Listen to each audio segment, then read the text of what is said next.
Hi all, welcome from bed. I got dressed today.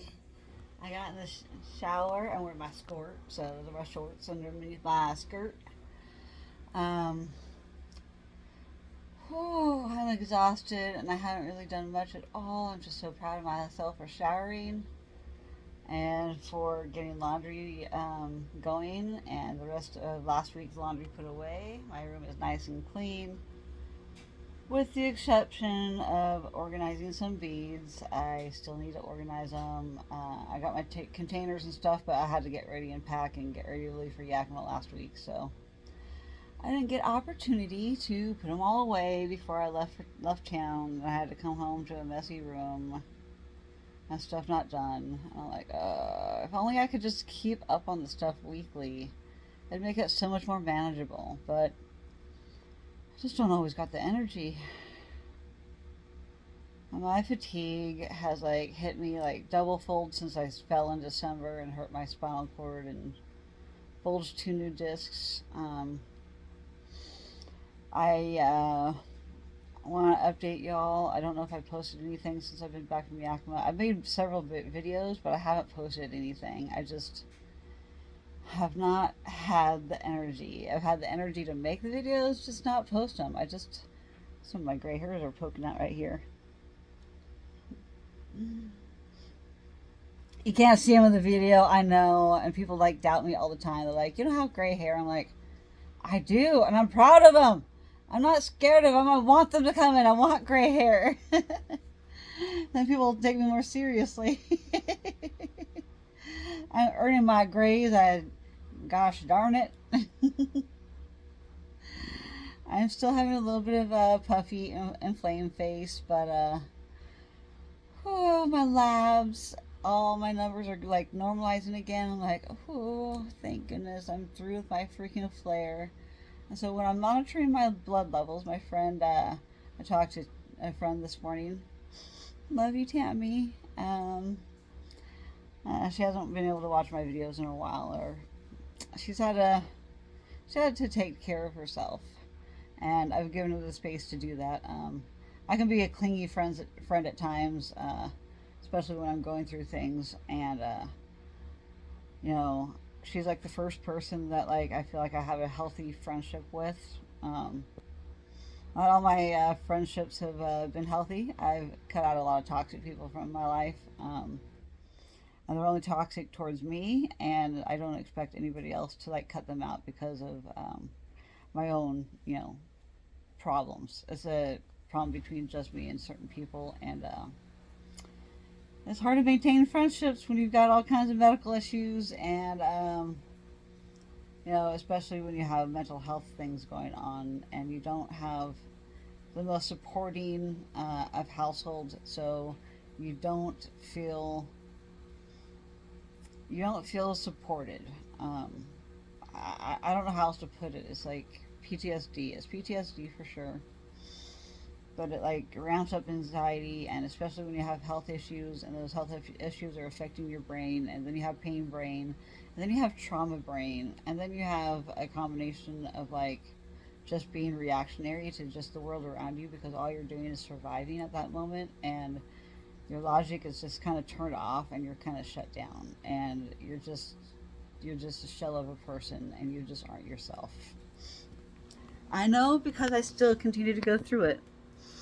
I finally got over my PTSD episode last week. I was kind of in a panic for a couple weeks, and it's always when I'm having medical issues, and I understand why my doctors had tried to diagnose me as psychosomatic, but it's not that. It's not that. It's just my trauma and all the PTSD I have from medical professionals pushing just drugs on me instead of trying to resolve the problem and getting to the core of it all. They just don't have the specialty and expertise to like a family medicine doctor or a DO like I see. Like, he just does not have the capability to help me or understand to even know how to help me, because the things that I am requesting for help are not feasible in the setting that they are in. And that is the reason why they refer you out to other doctors so they can handle that specialty. And then all my doctor has been trying to do is push serotonin, SSRIs on me, and then they also try to push mood stabilizers on me, and I'm like, no, it's not that. It's if only y'all could just, like, I really wish doctors could take like a make it a required certification for all primary care doctors to take mental health PTSD certification training on how to handle somebody with PTSD. Instead of giving misdiagnoses, they need to just grin and bear it, kind of. Like, it's hard enough for the person themselves to accept themselves for who they are and, like, watch themselves spiral into this, like, deep, dark hole of anxiety and, like, despair. I don't have so much ruminating thoughts. It's just, it is a survival response. It's a physiologic response to a perceived threat, and I perceive a lot of doctors as threats because a lot of them have almost killed me with wrong diagnoses and wrong medications, and I have been through the gambit of meds. Like, I almost become a pharmacy tech because honestly I've been on so many drugs in my life. My body is super sensitive and I can't take most drugs anymore, medications. I just can't. I can't take anything long term. And here I am on a lot of long-term medications that actually seem to be okay with my body, and my body doesn't repulse them too much. But I am still on too many medications because my body is starting to lose a lot more functionality with being able to clear out waste, unwanted waste that I eat. If I eat too much garbage, my body is going to tell me. And it's the medication side effects. It's the steroids pushed me to eat a lot of dairy and sugar, and when I'm in a traumatized type state, I'm not taking care of myself. I'm unable to take care of myself when I'm triggered in a high state of anxiety and in shutdown mode. And sometimes that shutdown mode can be like a week. And it's all because of how I've been treated in the past. I usually the VA starts out good and then it just ends terribly. So you can understand my apprehension about seeing a new VA doctor last week. And I had my normal amount of anxiety meds for the month, but I had already ran out by that time. And I got a prescription more elsewhere, and it's the only thing that got me through. And now I don't even crave that anxiety med. I don't even want it. Like, I'm fine. I'm over my trigger because it finally came. And the anxiety of the unknown, when you're already triggered, and then you have your primary care doctor not being supportive for you when you're in the most dire of needs of, like, I just needed him to listen, honestly. And he just wanted to throw medication at me, and that's what a lot of primary care doctors do. They just throw medication at you. They're not equipped to help you. But I think we need to change. I think we need to call on change. I think every doctor needs to know how to handle a patient with PTSD. I learn how to recognize the signals of what they can do to help navigate that trigger for them, and just be there for them. Don't try to pass them off onto another doctor as a primary care like mine did. That's all too common with me, and that's part of my PTSD, is a doctor just giving up on me.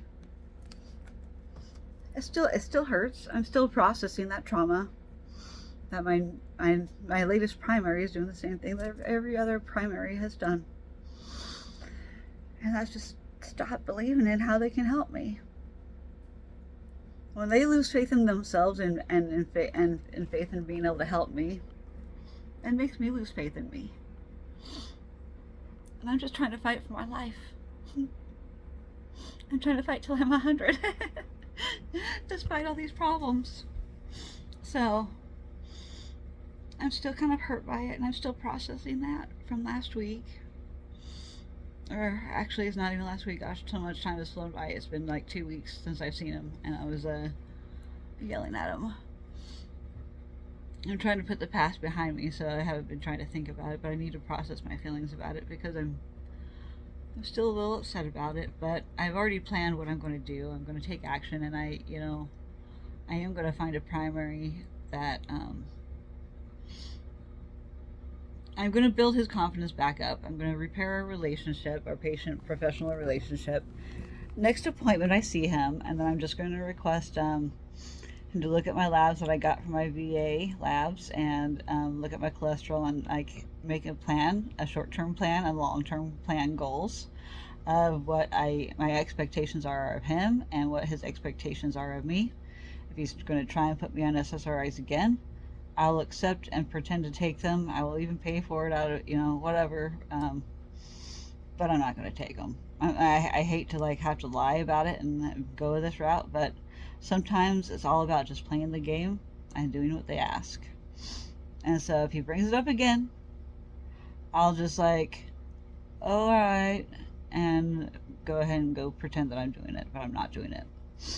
I'm not doing it. I'm not putting more stress on my body with my blood urea nitrogen being low. It's sluggish. I have high cholesterol now, and that's from eating all that ice cream and cheese for 2 months from the steroids. Direct correlation and result from also being in an anxious state leading up to my VA appointment, which was inevitable, but just being triggered like that, and just it was hard. Still hard, but I'm getting through it, and I'm a better person for it, and I have learned from it, and I do have some long-term and short-term goals in mind. We're going to get back on track, me and my doctor. And I am going to be switching them up. I am going to be changing my Medicare insurance. I'll be talking to a Medicare person. I have veteran evaluation services also that I'm dealing with the VA, which is also another flippin' headache. And I'm kind of back in the same state that I was before when I dealt with the VA.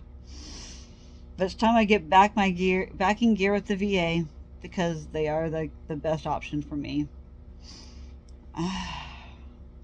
Now that I've had Medicare for a year, and I've used Medicare for a year, this August is my year anniversary of it. My doctor only wanted to stick with me for a year. I've only had my doctor for a year, 1 year, and he's trying to get rid of me already.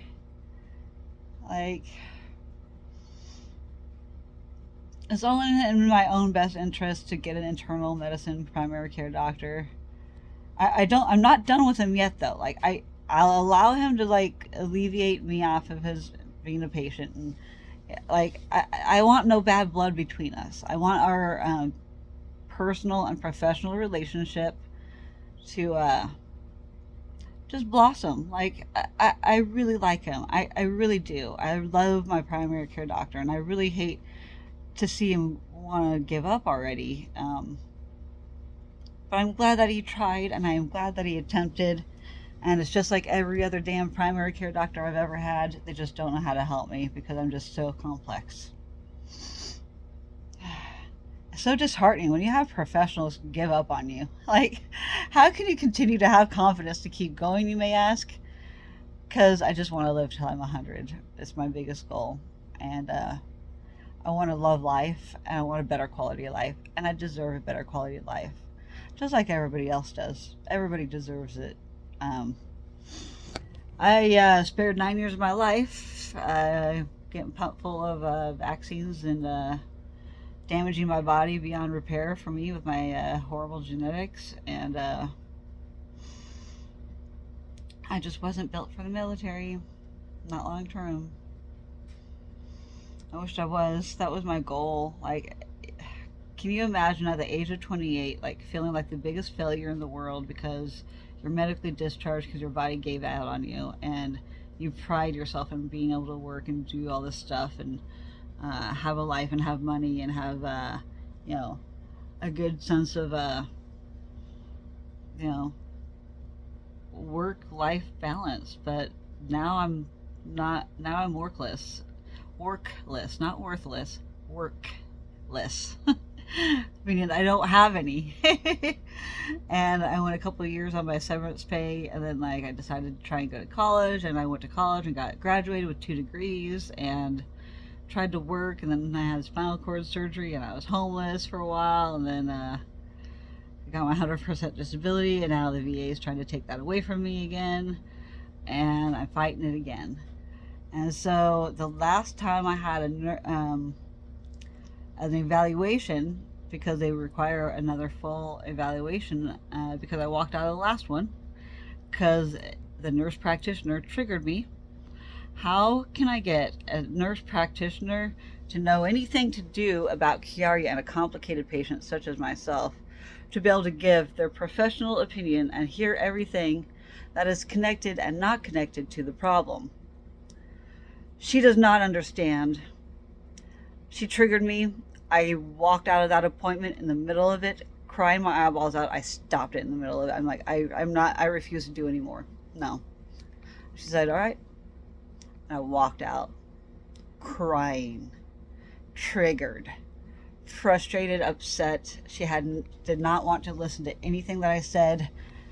And the reason I got my Chiari malformation service connection disability is because I had a specialized neurosurgeon neurologist do the evaluation, and of course it went in my favor because they understood my medical jargon talk that I was telling them to help them understand this is what's going on with me. And it takes a specialized type of person and a specialist that knows a lot about neurological issues, not a nurse practitioner.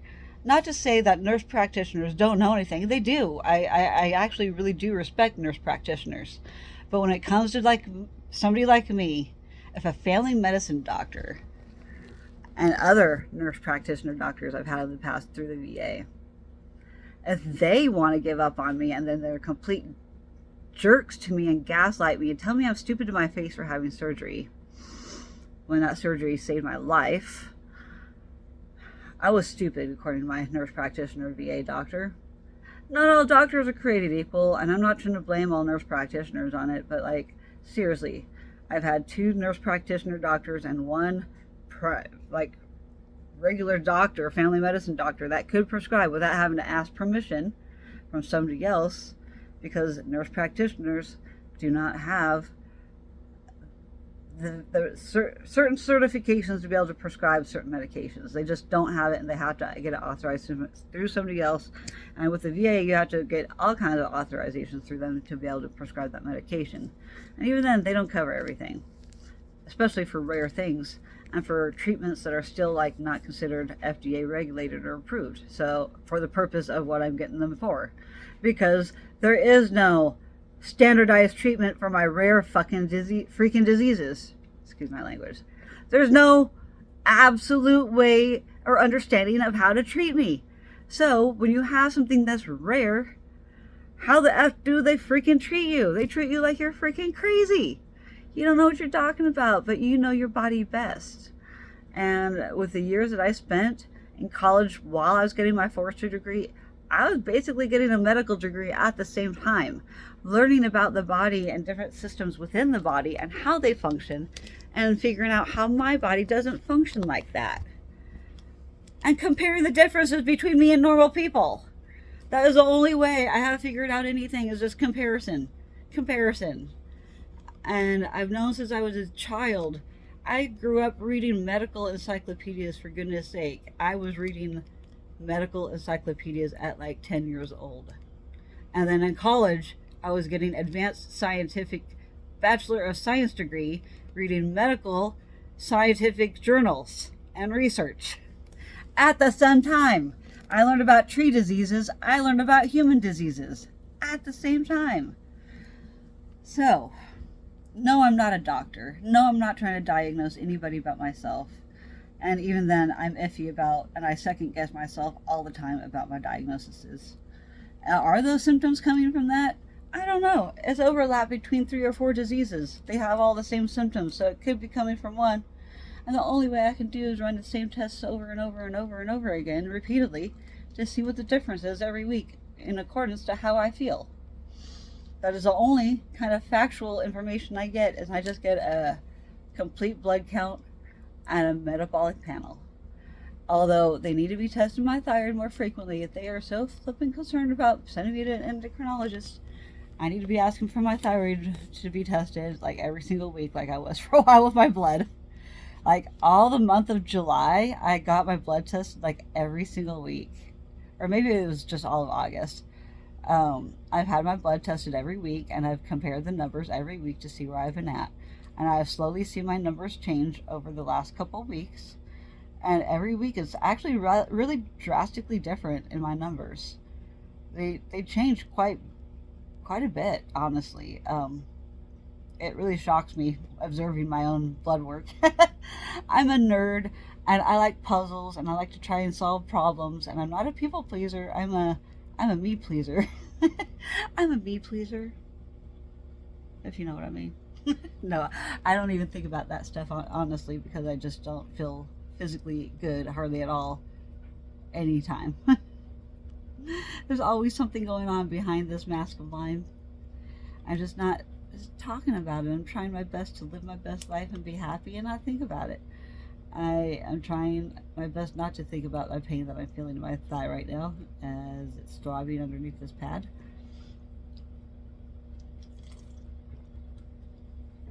But I've had some great conversations over the last couple days, and it takes a lot out of me, honestly, having to talk. But I haven't done a video in a couple days, and I really wanted to get a new one posted and put up. Just chilling with me today as a disabled life. And I'm at home. I'm proud of myself for getting the few things done that I have, because I honestly just want to be on the bed all day long. I just don't have the energy. It's like 5 o'clock at night now, almost. Yeah, I got a shower at 2 o'clock p.m. Like, when I have these kind of days and I don't have a chiropractor appointment, I don't got a shower, and I could just like get out of bed and leave the house within an hour. It takes me an hour to leave the house, like just without doing anything to prepare. If I'm having to be gone for like the whole day, I have to take longer to prepare because I got to get more stuff done. And so I try to allow myself enough time. I honestly need an hour and a half, as I'm always late. But I want to get better at being on time, because I'm tired of being late and like running into other people's appointments. And I know my chiropractor is probably a little stressed about it too. They're also kind of people. They just want to help everybody. They just want to help everybody feel good. I respect them for that. I'll do anything I ask. So yes, Queen me. They bow down to me. No, they don't bow down to me. I bow down to them most likely. Thank you so much for listening and being my therapist too. But I'm in good spirits today, just chatting with Tammy, and then last night I chatted with my friend Hope. So if you ever watch this video, I love you, Hope. And Tammy, I love you too. Tammy, like, lifted me up today and called me your bestie. Like, no, I'm seriously her bestie. Like, you really learn who your true friends are when they're going through something. And when you're going through something, you really see who your true friends are. And I'm one of those rare people that, I'm not going to judge you for it. That's for God and yourself to, it's up to you to, like, feel good about yourself. It's up to me to feel good about myself, and having the confidence and the courage to be able to speak up and tell my story, and amaze people with my stories when I tell them about what I've been through. And it really helps them think about things differently. And in the short amount of time I get, Hope and I spoke for about 3 hours yesterday for the first time on video, and I always like get so amped up and so energized by other people, being able to tell my story and gain information about them during the process. And I know I talk a lot. I'm a little extra. Okay, I'm a lot extra. 3 hours. I could easily do 2-3 hours on a video chat with somebody. I did an hour today with Tammy, and 3 hours with Hope last night. And then after Hope, I was doing a lot of voice recording and texting with my new friend Celia. This is the most women friends I've ever had in my life. It's been mostly men. And what I have found out about my analytics guys, men watch my videos more than women watch my videos, and women watch a lot more shorts than men do. But when it comes over like the whole long timeline recently, I don't know, the numbers surprised me. That's all I gotta say. Like, for all you men out there watching me, I thank you. I know I'm not bad to look at. I'm not trying to have a big head or anything. I'm kind of shy about it, really. Thank you for the compliments. I really don't know what to say half the time in return. I'm not used to compliments. I'm used to people bullying me and being mean and gaslighting me. So I don't know how to respond sometimes. So I just don't say anything at all. And, you know, sometimes I just don't respond at all. I just don't know what to say. I do. I get embarrassed because it's something I'm not used to. Yeah, that's all I got to say about that. Let me move on now. So anyway, gaming has been good lately. I've loved gaming. I posted a couple videos lately, as you all might have seen, and there's so many returning viewers. So thank you, everybody. I really appreciate all of my new people in my life. Thank you. I feel happy that I can hopefully inspire you guys to keep going at it. I know over the last couple of weeks I haven't been so animated and happy as I state that I am with my name, Chronically Happy. I'm chronically underneath this like exterior sometimes that I don't like get very animated and show. You know, I've been struggling a lot lately, is all I gotta say. So I'm back. I'm back to being my normal, quirky, happy, chronically happy self. It just takes a lot to get to this again.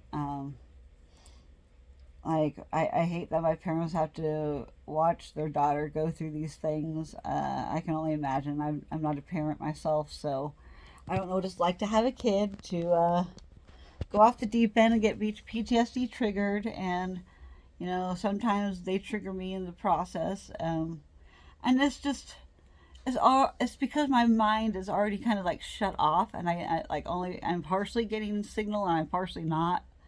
It's not that I like black out or, you know, anything like that. It's just I don't know how to process all these different feelings because it's so like rapid fire, and having ADHD, it's hard to focus on certain things, especially when it's unpleasant. Like, that's why we have special interests. That's what they say, anyways. People think about like autism, like, or Asperger's, like they love trains. Trains are awesome. Like Thomas the Train was so popular for such a long time. I mean, like, society goes through their changes of what is popular and what's not.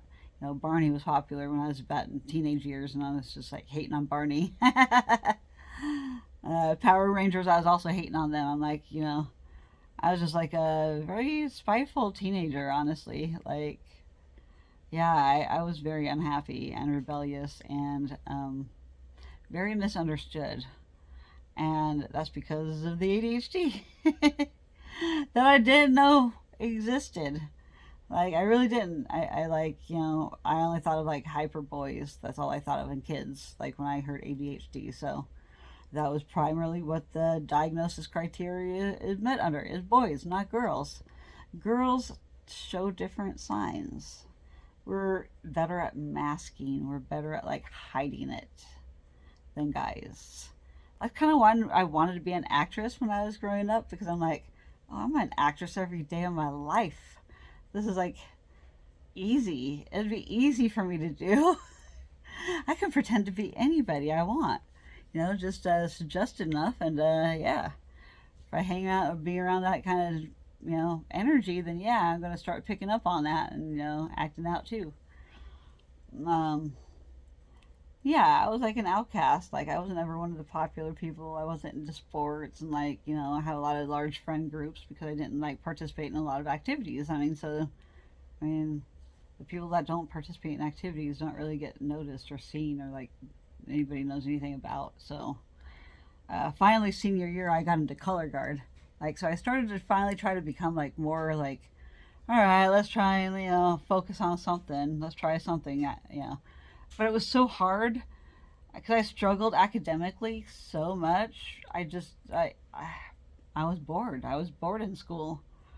Nothing interested me that they were throwing down. So I was like in La La Land, like thinking about other things during school, and uh, that is why I'd walk around my ship in the Navy when we were on deployment stuff. I'd be all up in my head thinking about things and like my future, my hopes and dreams, and just smiling and laughing to myself, basically like I love life. I was just loving life, and somebody stopped me one day and like, how are you always smiling and laughing? Because it could always be worse. You could be like shoveling poop at a zoo or something, but not like really in the zoo, but like out in third world country. Like things could be a lot worse. You know, anything can happen. So I kind of had an already good predisposition for life. I loved life. I could never like take my own. I could never do that. I'm too much of a chicken. I don't like pain. Why would I want to do that to myself? I don't like pain. Like I have feelings. I just try to ignore a lot of them because it's I can't go down that dark deep path. I just don't want to. Like I want to be happy, and I want to love life, and I want a better quality of life. Again, the process is long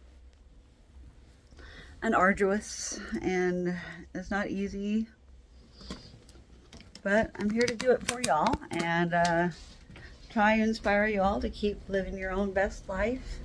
Be happy for what you've got. Appreciate life. You never know when it's going to end. I'm retelling my story about flying off a 40-foot embankment in a work truck, because I was working my 4 10-hour shifts of forestry in a week.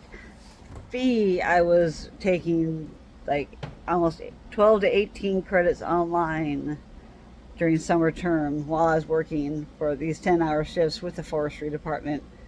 On top of doing fire season, Oregon was on fire that year, and our ranger station that I worked at was the hub of all the wildfires in southern Oregon that year. And I'm like, so I am also, I was a certified forest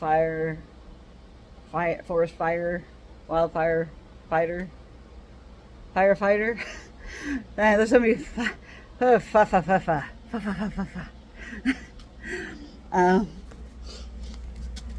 I've been really procrastinating getting down to the store. I just don't have the energy for that. And it's only just like right down the road. It's like within a mile. Like I'm a serious guy that I don't even want to go. And it just took this much energy just to get out of bed and like do this video and post it, write up the description, do all the hashtags, and do all my little chores around the house. It's been so hold on a sec while I get this water undone. I gotta use both hands. I'm back. Alright, got my water. And now I'm gonna go head outside and sit. Oh, I need to change out the washer and dryer, son of a gun. Alrighty, well, y'all gonna do that with me too. 1 second, sit you down. My cute outfit for the day. Cha-cha-cha. Alrighty. Socks. Socks were flying at me. So instead of procrastinating, because I really despise folding laundry, I'm going to do it while I'm on video. And I chat away. I made my uncle's bracelet. I actually need to stop wearing it so it doesn't get too worn out. I made this. $20 bracelet right there. Plus, I made a couple other ones with the leftover beads. I don't have enough long leftover beads for anymore, though. I was able to make one more bracelet with those black beads that I got that are long, and I gave it to my house guests that let me stay in their house while I was up there in Washington. Thank you, Brenda. I don't know if you'll ever watch my videos, but if you do, thank you. I got it reestablished with the VA because of you. And I roll all my clothes, just a thing from the Navy. I was able to save space, and I don't have enough space living in a small little bedroom in my parents' house.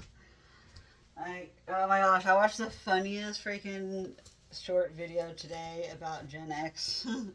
Some like millennial or alpha generation. I don't know what generation they're from. I don't want to like cause too much drama between generations. Gen X is the best though. I mean, I can't. Yeah. Oh, this skirt would look really cute with this outfit too. I totally wear this all together. I'll have to remember that.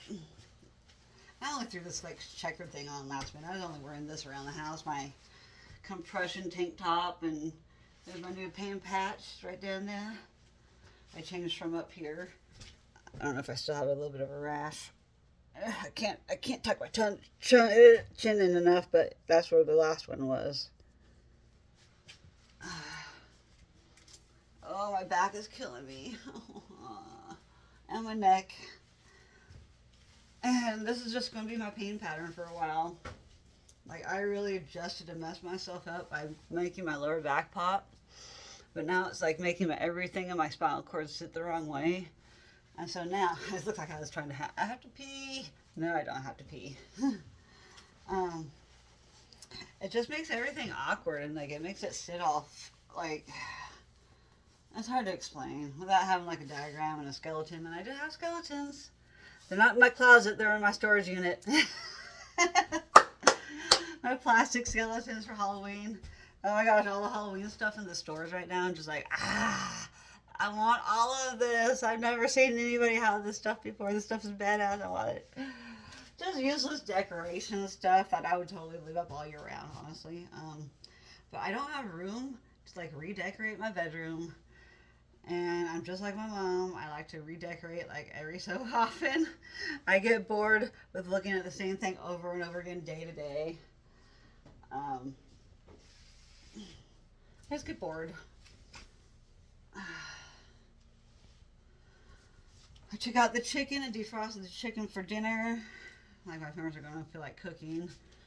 I need to prep the asparagus. I'm just trying to get things done.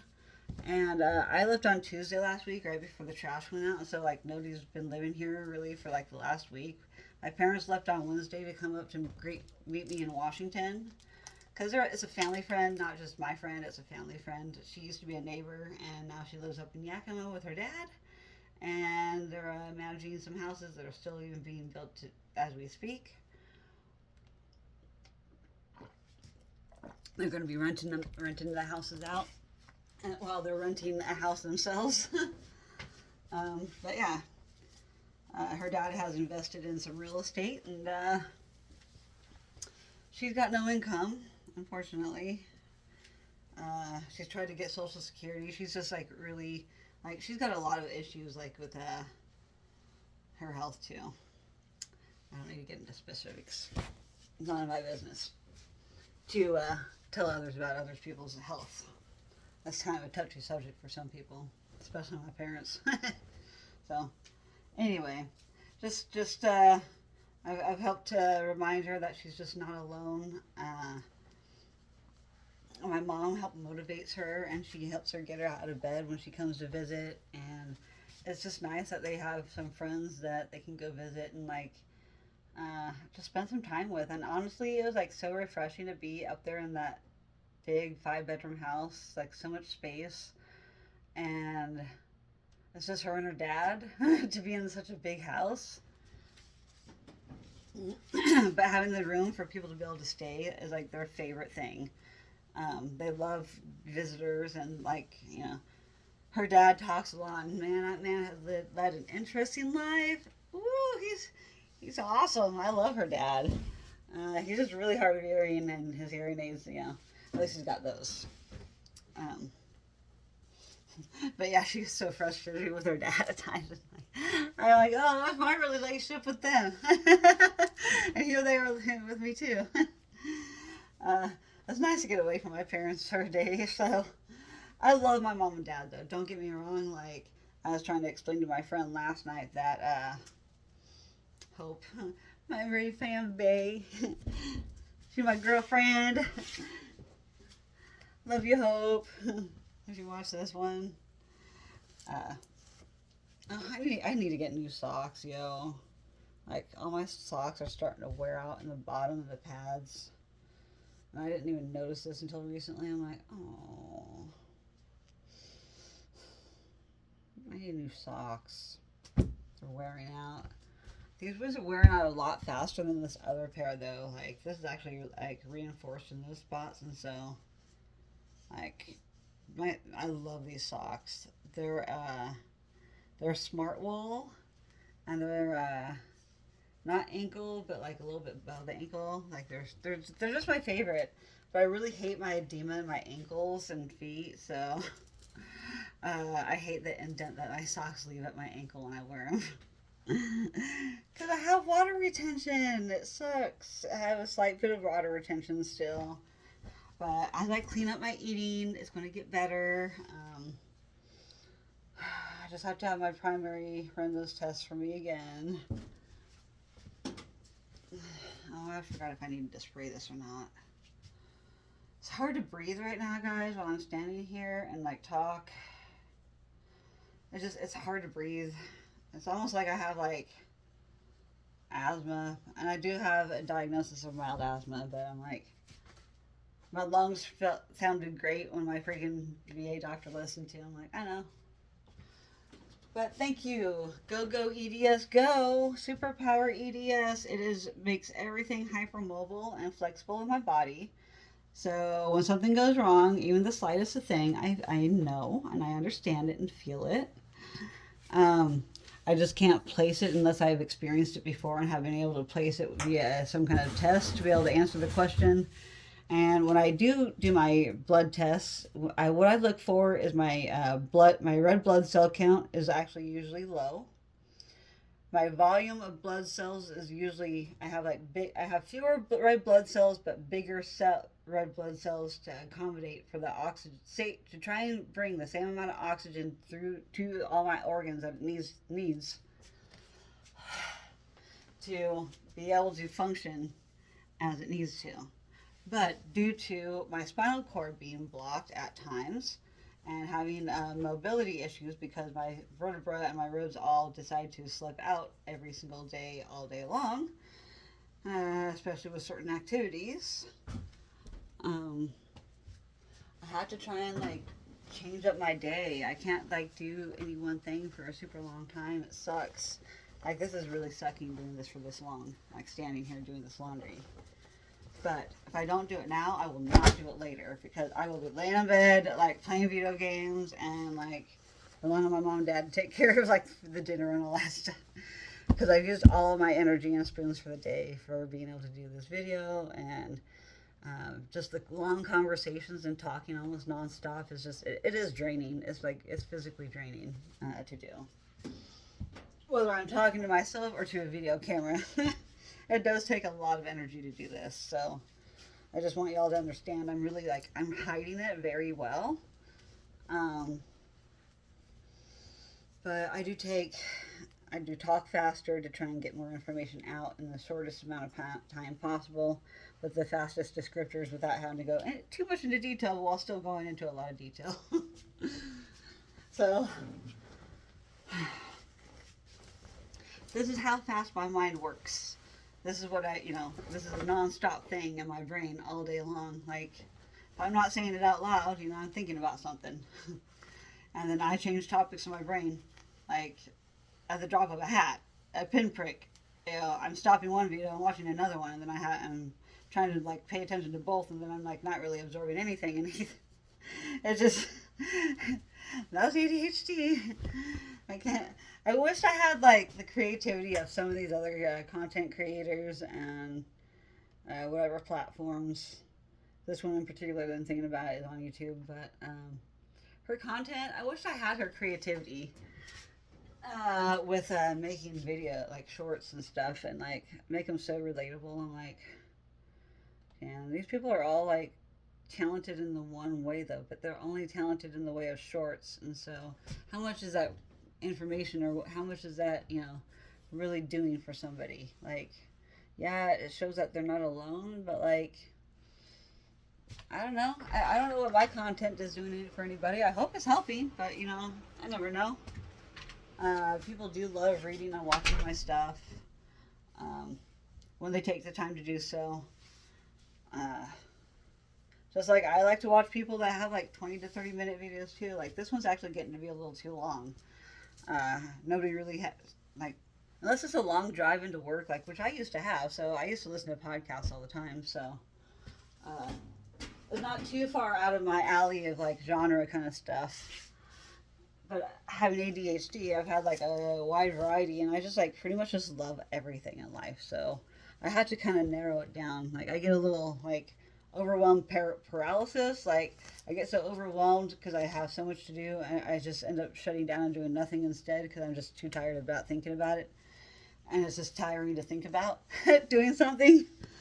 So I'm like, if I get tired of thinking about it, I'm not really gonna go put that into physical action and do it. Yeah, I don't have the energy for that because I don't even have the energy to think about doing it. I'm tired already thinking about what I gotta do still.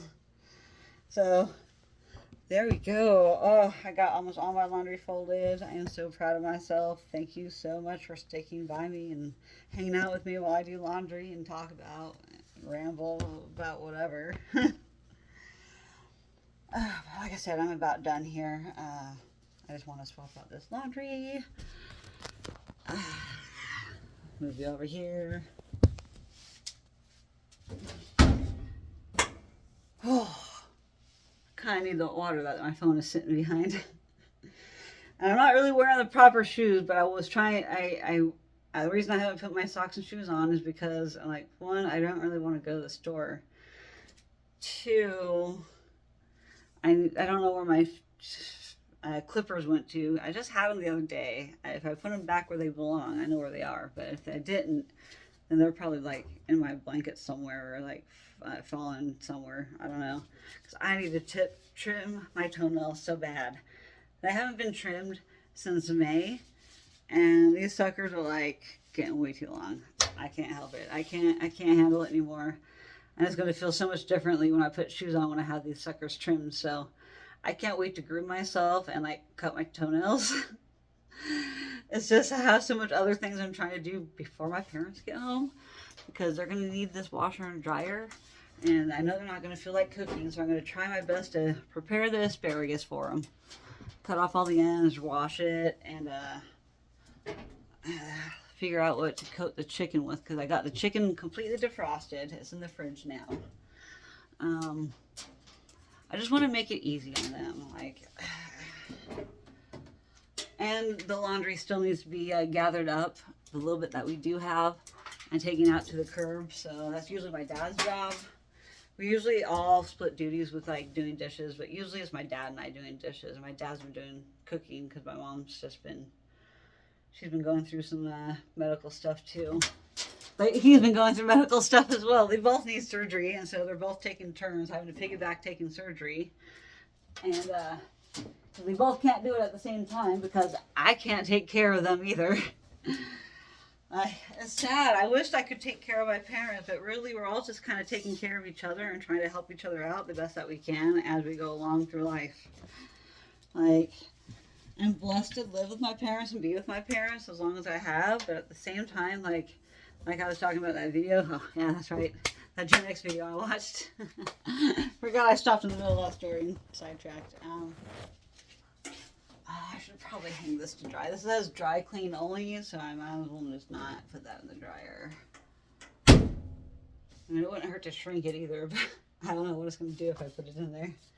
Probably not a good idea. Alright, cool. I gotta go hang this stuff up I'll hang it right here.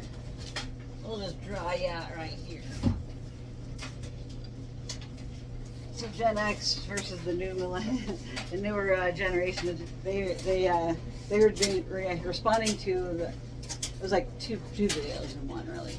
So one dude was like, blah blah blah, you show up drunk the next day or hungover at work, didn't blah blah blah blah. I can't even remember. And so the Gen X dude like totally responded and was like, yeah, because usually we're still drunk from the night before, and so by the time we're off work, we're ready to start it all over again. We're sober. I'm like, yeah, that's about right.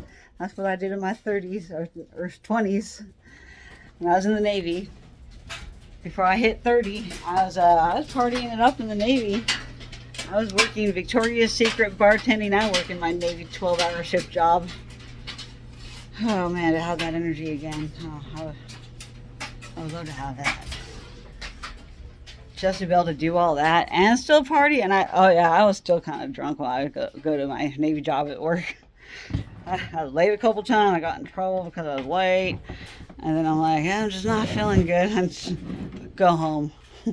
Okay. I used my sickness a couple times to get out of things because, I just was not. I did not take care of myself. I was a 20-year-old man. A 20-year-old with some money and some freedom. Woo! I had some fun. I loved life for sure.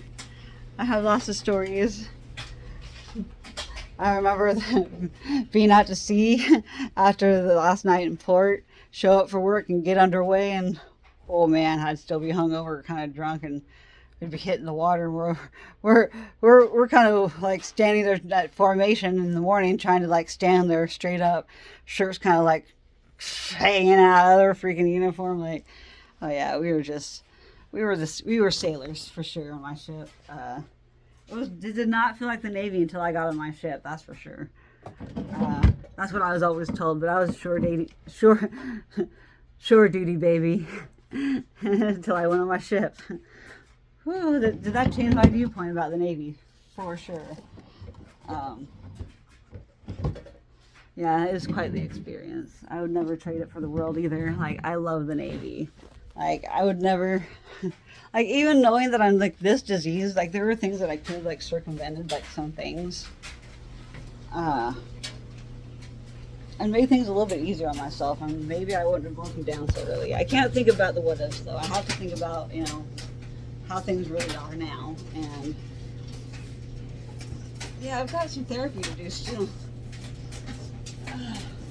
But I'm working really hard at it every single day.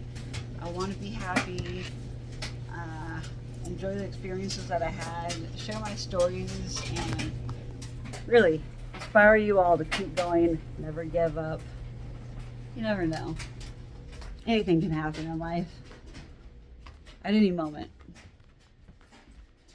I tried to share some of the same wisdom in one of these empathy groups from medical issues and such, but I mean, it was perceived good, but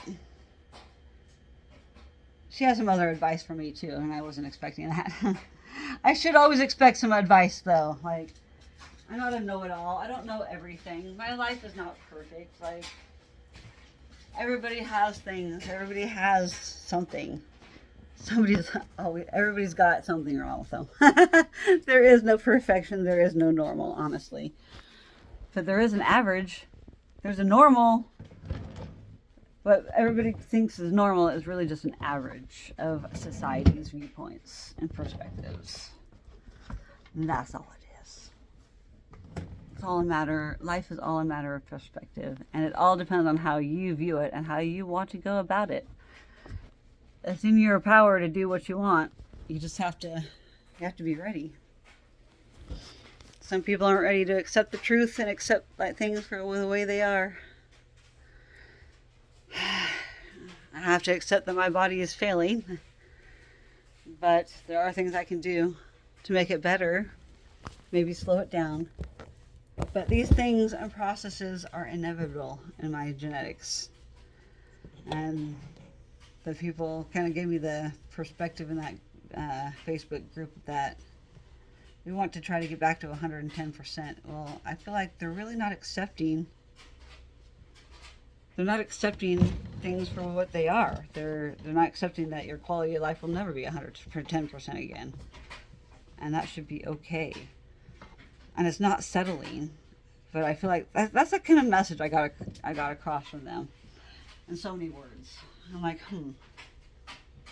it is a different perspective, and I never thought about that perspective before. So now I have something to think about. But I really don't expect myself to get to ever 110% again because I have EDS, and this is a progressive thing. So for her to try to tell me that, you know, I need to think that I can get to 110% again, I think that's not really a realistic goal. I feel like they're not really accepting themselves for what's wrong with them, and they think that they can get better, and there's nothing wrong with that, but it's not really realistic when you have something like I've got. So I'm trying to take their perspective and you know, try to understand their viewpoint too. And I'm trying.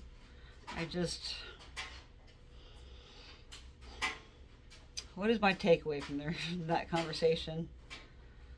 I don't quite know, but I have been a fly on the wall in that group, so I haven't really been reading or keeping up with what everybody's been saying. So I guess I just need to read the room better before I go to spouting off my stuff. And it's true, I do. I need to learn how to read the room better because of my ADHD and TISM. So that is on me. I will give them that. It is on me. So I will do just that. I will learn more to try and understand them at some point, but I just don't got the time for them right now. I wish everybody could be like that. If you don't quite agree with something, just move on. Like, why sit there and dwell on it and be unhappy? Like, yeah, I'm not going to dwell on that. I don't have room in my room, so I have to come out here into this closet to hang up my things. Because I live in a small little bedroom and my closet's full of computer.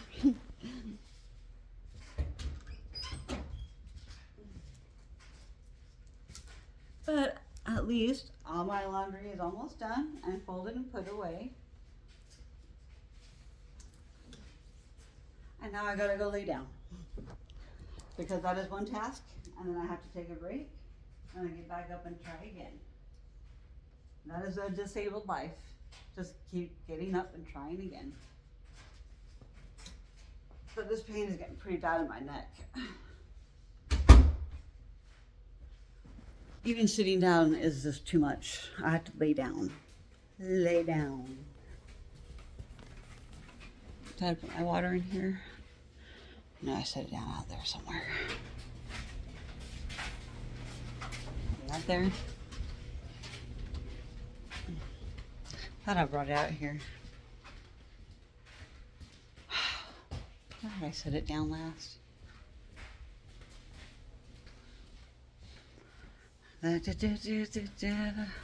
ADHD. Squirrel. Where did I put that stinking water? Oh, somewhere I never put it. That's why I didn't even look there. Oh man, I just kicked Stormy's freaking bone under the bed. So now I have to get her bone. I just need to lay down.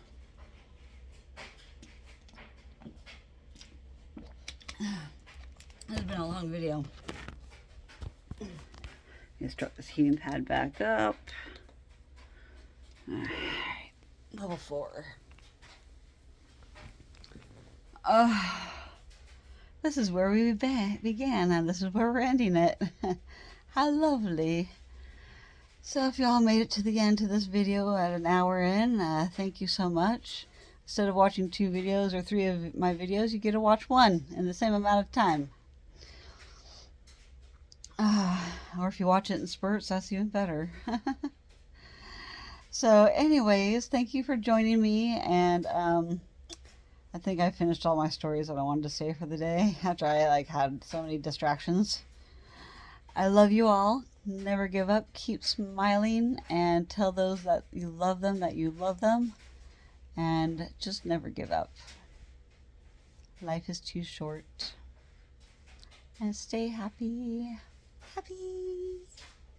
Bye-bye.